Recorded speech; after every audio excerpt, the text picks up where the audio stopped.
ये video based होगा किस पर, तो बिहार के जो एस्टेट है ना, बिहार एस्टेट की जो फॉर्म भरेंगे किस पे, तो साइंस के लिए है ना, जो साइंस के लिए होगा उसके लिए क्या क्या सिलेबस होंगी, साइंस में हमको कौन कौन सा चैप्टर पढ़ना होता है, उसको क्या कैसे पढ़े नहीं पढ़े, इसकी पूरी तैयारी की जानकारी को लेकर के हम यहाँ पर आए हुए हैं।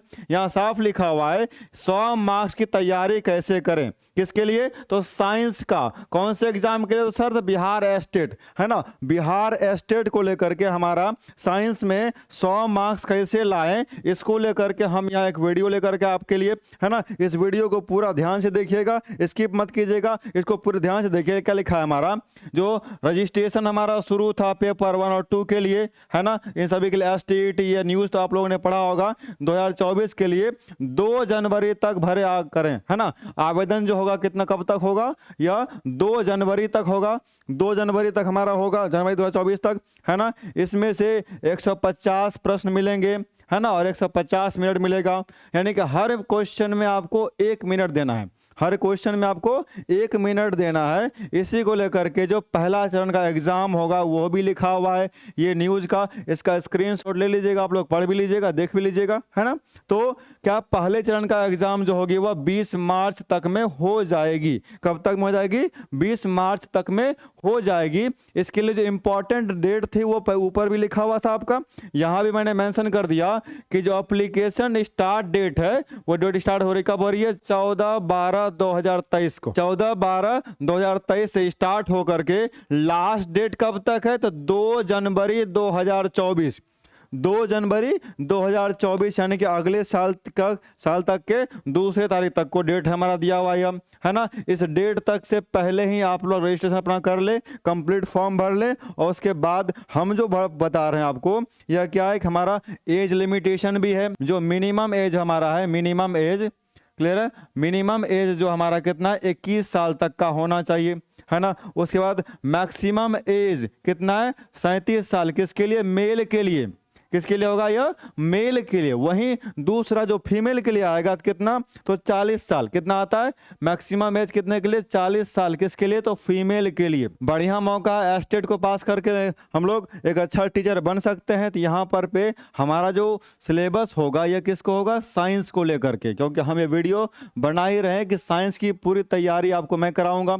जितने भी चैप्टर, जितने भी इसमें होंगे, जितने भी सब टॉपिक या सब टॉपिक, उस सारे टॉपिक और सब टॉपिक को विद कॉन्सेप्ट मैं यहाँ पे क्लियर करूंगा है ना। ये किसका है, सिलेबस फॉर माध्यमिक पेपर 1 एस्टेट 2023 है ना। उसमें 100 मार्क्स लाने के लिए साइंस वालों को कौन कौन से टॉपिक, कौन कौन से चैप्टर, और ये बायोलॉजी, फिजिक्स, केमिस्ट्री, उसमें से क्या क्या पढ़ना होगा, उनको लेकर के हम यहाँ पर आए हैं। यस, अब क्लियर हो गया। क्या लिखा है हमारा, इसको ध्यान से देखिए, क्या लिखा है, पादप एवं जंतु जनन है ना, यानी कि प्लांट में और ह्यूमन में रिप्रोडक्शन पढ़ना है, उसके बारे में लेकर चलना है। एवं गुणवत्ता सुधार के लिए चयन, उर्वरक एवं खाद का उपयोग करने एवं कीट रोगों से बचाव जैसे जैव कृषि, इस पॉइंट को पढ़ना है। इस पे ये हमारा हो गया, बायोलॉजी चैप्टर से आ रहा है। दूसरी पॉइंट क्या करिए, वाष्पीकरण लेकर क्या कर रहा है, इवापोरेशन, उष्मा का अवशोषण, ये चैप्टर भी पढ़ना आपको है ना। इवापोरेशन, हीट, क्लियर है। थर्मोडायनेमिक्स जो चैप्टर है उस चैप्टर में आपको ये पॉइंट पढ़ने हैं।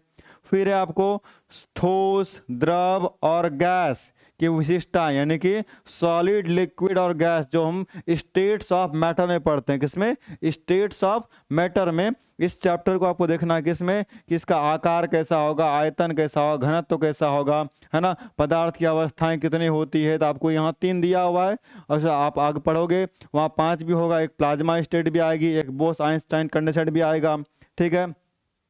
फिर हमारा ये द्रवण क्या होता है, जमना क्या होता है, वाष्पीकरण क्या होती है, संघनन क्या होता है, संघनन यहाँ क्या होगा, संघनन, या फिर ऊर्ध्वपातन क्या होती है। इन सारे पॉइंटों को आपको बेसिक तरीके से पूरा इसको प्रिपेयर करना होगा है ना। इसको प्रिपेयर करने के बाद आप आगे बढ़ोगे तो यहाँ लिखा है आपका तत्व, यौगिक और मिश्रण है ना, एलिमेंट, कंपाउंड। उसके बाद फिर एक हमारा मिक्सचर, क्लियर है। तत्व, यौगिक और मिश्रण, समांगी और असमांगी है ना, समांगी और असमांगी मिश्रण के बारे में पढ़ना है। उसके बाद दूसरा कोलाइड्स के बारे में पढ़ना आपको, निलंबन क्या होती है, मूल इकाई, अणु, है ना, और परमाणु, अणु परमाणु के बारे में पढ़ना है। आप केमिस्ट्री में ही पढ़ोगे इसको, है ना, अच्छे तरीके से। पूरा एक चैप्टर भी अलग से भी आता है इसका, है ना, एटॉमिक स्ट्रक्चर के नाम से। स्थिर अनुपात का नियम, इसको भी पढ़ना है आपको। आणविक और परमाणविक संहिता क्या होती है, इसको पढ़ना है। मोल की अवधारणा, जो मोल कॉन्सेप्ट होती है, उसको पढ़ना है ना। ये सब केमिस्ट्री क्या है। कण की संहिता और संख्या के साथ मोल का संबंध, संयोजकता, सामान्य यौगिकों के रासायनिक एवं रासायनिक सूत्र उसका, है ना। तो रासायनिक सूत्र भी पढ़ना है आपको, यह लिखा हुआ है ना, रासायनिक सूत्र पढ़ने, जैसे केमिकल इक्वेशन जो आप लोग पढ़े होंगे कि एक केमिकल रिएक्शन होगा, उस रिएक्शन को जब हम रिप्रेजेंट करते हैं फॉर्मूला के तहत, वो क्या कहलाता है, हमारा रासायनिक सूत्र कहलाता है। परमाणु सूक्ष्मतम कण इलेक्ट्रॉन, प्रोटॉन और न्यूट्रॉन से बनते हैं। यानी कि ये पूरा का पूरा जो बेस्ड है मॉल कॉन्सेप्ट में और एटॉमिक स्ट्रक्चर पे। मॉल कॉन्सेप्ट और एटॉमिक स्ट्रक्चर, इस पार्ट को पूरे पढ़ना है। उसमें आइसोटॉप्स भी आएगा, आइसोबार्स भी आएगा, है ना, आइसोटोन्स भी आएंगे, ये सारी चीज़ पढ़े जाएंगे। ये सब आपका सिलेबस है कि इससे इतने से ही क्वेश्चन पूछे जाते हैं। और याद रखिए, ये सब जितने भी पूछे जाएंगे वो सब किस पे होगा, 10th बेसिस पर, है ना। अंडर 10th से ही क्वेश्चन पूछे जाएंगे, है ना, अंडर 10th बेसिस पर ये सारे क्वेश्चन आपके बनेंगे। क्लियर है। आगे लिखा है पौधों और जंतुओं में जो विविधता होगी, इसके बारे में जब पढ़ेंगे, पौधों और जंतुओं में जो विविधता होगी, इसमें पढ़ेगा कौन कौन सा, तो इसका वैज्ञानिक नामकरण पढ़िएगा, है ना, वर्गीकरण का आधार पढ़ेंगे, फिर इसमें वर्गों एवं समूहों का पदानुक्रम, पौधों के प्रमुख समूल, है ना, थैलोफाइटा, ब्रायोफाइटा, बैक्टीरिया, इस सब के बारे में पढ़ेंगे। टेरिडोफाइटा क्या होती है, जिम्नोस्पर्म क्या होता है, एंजियोस्पर्म क्या होता है। यानी कि हमारा यह प्लांट का भी होगा और एनिमल का भी होगा, दोनों का होगा। फिर है जंतुओं के प्रमुख समूह, चाहे वो अकशेरुकी हो फाइलम, या फिर हमारा कशेरुकी यानी क्लास हो, यानी कि एनिमल किंगडम या क्लासिफिकेशन जो होगी, उस चैप्टर को इसमें पढ़ाया जाएगा। उसमें जितने भी जीवन की आधारभूत इकाई, जो कोशिका कहलाती है, प्रोकैरियोटिक सेल और यूकैरियोटिक सेल जो होती है, बहुकोशिकीय, एक कोशिकीय, उन सारी चीज़ों को वहाँ पे पढ़ाया जाएगा। फिर आपका क्लोरोप्लास्ट क्या होता है, माइटोकॉन्ड्रिया क्या होती है, रिक्तिकाएँ क्या होती है, अंतःद्रव्यजालिका क्या होती है, गोल्जी का, यानी ये सारी चीज़ आपके सेल्स के अंदर पढ़े जाएंगे। जब आप सेल चैप्टर पढ़ोगे, यानी कि सेल चैप्टर को आपको थोरोली पढ़ना है, एकदम 1 by 1 लाइन बाय लाइन पढ़ना। और कहाँ से पढ़ना है, अंडर 10th, है ना, अंडर 10th से ही आपके क्वेश्चन पूछे जाते हैं। जितने भी क्वेश्चन ये सब आएंगे, ये सब अंडर 10th में आएंगे। फिर क्या पढ़ना आपको, सूक्ष्म जीव, जैसे जीवाणु, विषाणु, प्रोटोजोआ से उत्पन्न होने वाले बीमारी क्या क्या है, संक्रामक बीमारी, असंक्रामक बीमारी कौन कौन सी है, उसके बारे में पढ़ना है आपको। फिर पदार्थों का अंतर कोशिकीय, किसी की लिविंग सिस्टम में कोशिकीय वातावरण, है ना, जैसे पोषण, जल एवं खाद्य पदार्थ का परिवहन, उत्सर्जन, गैसीय आदान प्रदान में विसरण, जो हमारे बॉडी का सिस्टम है, डाइजेस्टिव सिस्टम हो, एक्सक्रीटरी सिस्टम हो, या फिर सर्कुलेटरी सिस्टम हो, है ना, ये सारे सिस्टम को भी इसमें पढ़ेंगे। फिर इसके बाद फिजिक्स में एक चैप्टर आता है क्या, हमारा मोशन, क्या आता है, force and motion, motion chapter. तो गति, उसी में आएगा वेग, आएगा हमारा समान वेग, आएगा असमान वेग, आएगा uniform motion, non uniform velocity जो हमारे आती है, सरल रेखीय अध्ययन, त्वरण, समान और असमान त्वरित गति के लिए वेग, समय ग्राफ, ये सारे जो हैं ये आपके मोशन चैप्टर में, कौन से चैप्टर में आएंगे, मोशन चैप्टर से ये रिलेटेड करता है ना। ये मोशन चैप्टर में सब के सब सारे पॉइंट उसमें डिक्लेयर रहेंगे।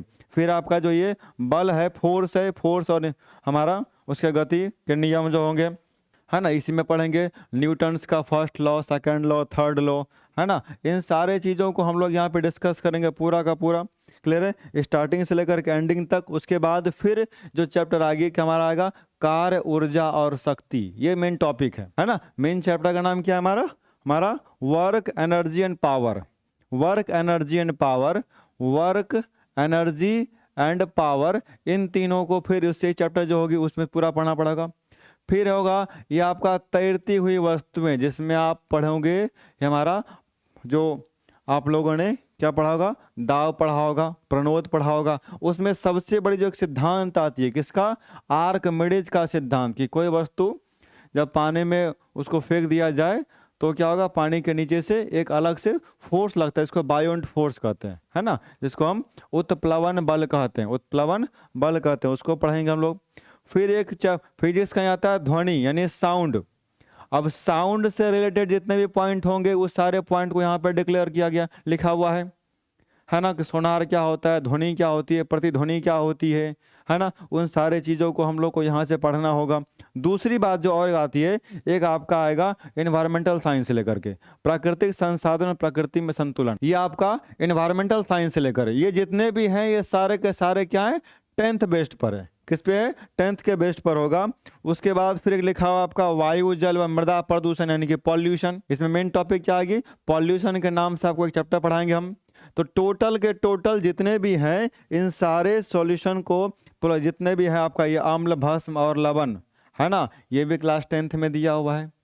ठीक है, तो एस्टेट के आपके 100 में 100 क्वेश्चन लाने की जो जितना प्रयास हमको करना होगा पूरा प्रयास मैं करूँगा, है ना, और सफल आपको होना है। हमारी सफलता, हमारा प्रयास और आपकी सफलता दोनों मिल करके सफल बनाएंगे, क्लियर है, बेहतर होगा।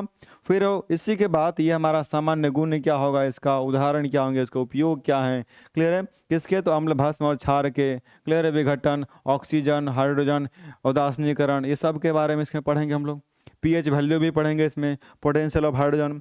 फिर है धातु, मेटल नॉन मेटल, है ना, मेटल नॉन मेटल, इसी में फिर बॉन्ड के बारे में पढ़ेंगे, रासायनिक बॉन्ड कौन होता है हमारा, कि हमारा फिर आयनिक बॉन्ड कैसी होगी, बॉन्ड के बारे में पढ़ाया जाएगा उस पर, क्लियर, कौन कौन सा बॉन्ड कब बनाता है नहीं बनाता है। फिर उसी में अल्कोहल के बारे में पूरा पढ़ेंगे, क्लियर है। फिर है तत्वों के वर्गीकरण की ऐतिहासिक पृष्ठभूमि, यानी कि हमारा जो आवर्त सारणी है, इसको पेरियोडिक टेबल बोलते हैं हमारा अंग्रेजी में, तो आवर्त सारणी जिसमें भी 118 तत्व हैं, कितना 118 तत्व, जिसमें से 94 तत्व हमारा क्या है, 94 तत्व कैसे हैं, तो वो हमारे कौन से हैं, प्राकृतिक हैं, कौन सा प्राकृतिक है, बाद बाकी जितने भी हैं तो उसको खोजा गया, बनाया गया है। फिर हमारा पर्यावरण के नाम पर एक चैप्टर और आएगा कि हम क्या कर सकते हैं, है ना, ये डिकम्पोजर क्या होता है, बायोटिक नॉन बायोटिक जो होती है उसके बारे में पढ़ेंगे। फिर है सजीव को परिभाषित करें, है ना, ये सजीव क्या होती है, निर्जीव क्या होती है, इसके बारे में पूरा पढ़ेंगे हम लोग, पोषण चैप्टर में पढ़ेंगे, है ना, एक पोषण चैप्टर होगी उसमें पढ़ेंगे पौधों में कौन कौन से हार्मोन प्रोड्यूस होते हैं, या फिर इंसानों में कौन कौन से हार्मोन प्रोड्यूस होते हैं, जिससे हमारे बाल नख, है ना, ये सब हमारा हाइट जो ग्रो करता है, हमारे बॉडी में चेंज आती है, किसकी वजह से होता है ना, या फिर जो प्रजनन होगा किसमें, पौधों में और फिर इंसानों में, उसके बारे में पढ़ना है।